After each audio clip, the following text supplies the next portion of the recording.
Hi there. The topic I'll be expounding on today is entitled The Effects of Discipline Responses in Delaying Toddler Misbehavior Recurrences, which basically talks about punishment with toddlers that are aged 2 to 4 years old. So, should we implement strict rules so that the toddler face consequences if rules were broken? Or because they are toddlers, we should take them lightly since they are younger kids? So, how do we discipline a child? Punishment is to make a child pay for what they have done.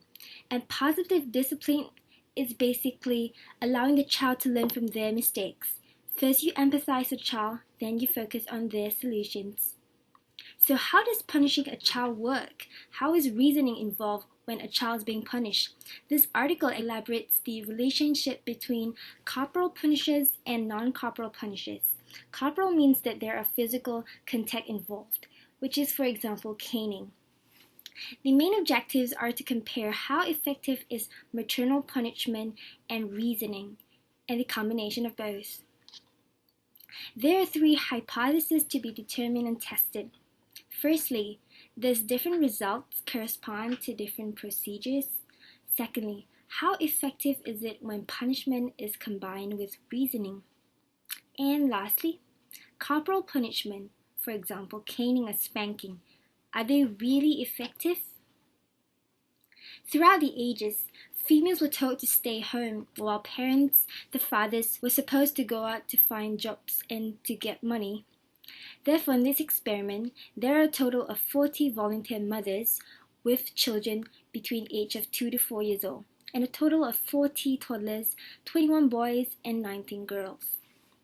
The 21 parental discipline technique tape were given to mothers to allow them to familiarize themselves on how to jot down data.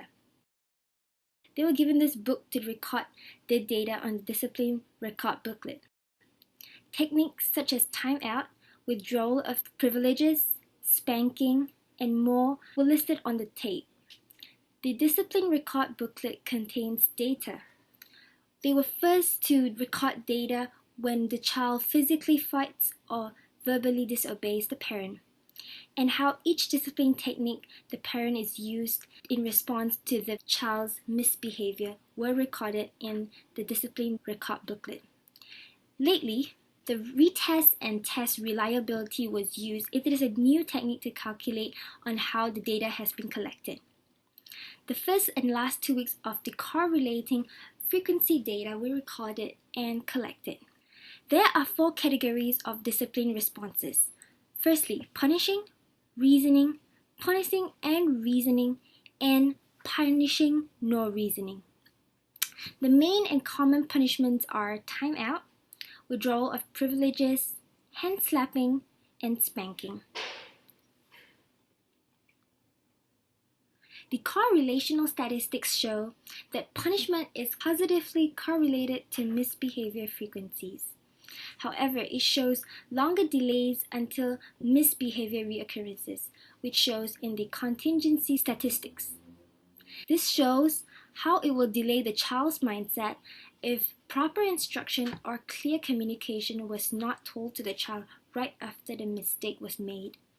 This table shows the correlations of discipline responses. Reasoning shows the highest correlation among the other misbehavior frequencies. The frequency here shows is how often the discipline response is being carried out. The table shows the cognitive development as well as the behavioral development. Cognitive means the child learns through experience. Behavior means the attitudes that are portrayed. We do not know at which stage is the child arguing or fighting. Is it at the peak of the fight, or is it at the start of the fight? This may be due to several factors such as the ego of the parent, which they only want to display the surface problem of the child. Also, at some point, the parent might not be able to record the exact point that the child is fighting.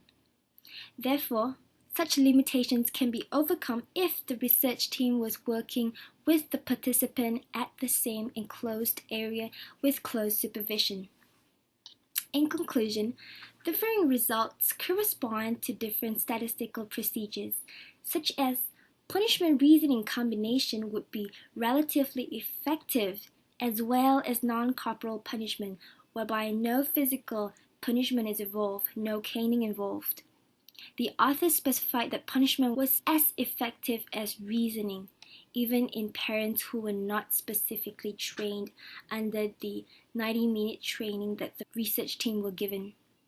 However, punishment was proven to be more effective when combined with reasoning. There are a lot of comparisons shown involved, which is the strength of this article. The article was clear, it was very detailed and concise. However, there was no graph shown on how the correlational statistics in punishment was portrayed. How is it shown that it is positively correlated? The methods were not as detailed, such as where was the investigation held, when was it held, which period of time was it held. Were cultural and religious issues involved, such as when an argument is involved in a mosque, for example. And it is a very important scene. So what happens? Do we go against the religious respect by recording it openly?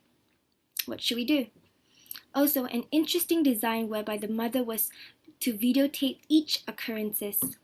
This is a very special and interesting design where the research team had to work closely with the mother in order to obtain accurate, precise, and good results. Results shown in this article was clear, however no graphs were shown, therefore no comparison was shown. The author's conclusion was accurate, it was appropriate, it provided future directions, however no research questions were included. The references are shown below. Thank you for listening and watching. Have a great day.